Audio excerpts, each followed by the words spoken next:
Alright, here's a glad hand that needs to be replaced. We're going to replace this glad hand.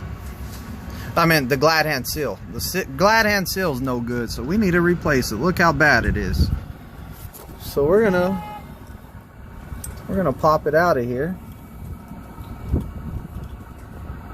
We're gonna pop it out of here.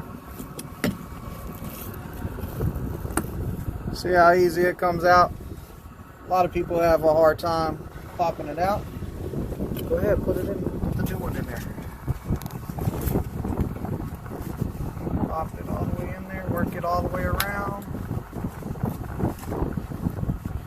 And just like that, we got a new glad hand seal. It's an easy thing to do. A lot of people don't do this, but if it's that torn up, you might as well just go ahead and replace it. You see how it only took a second. You just put a screwdriver in the middle, pop the old one out, put the new one in. You keep extra ones in the glove box. That way if you ever have a problem like this, you can fix it and you're not losing time off the road.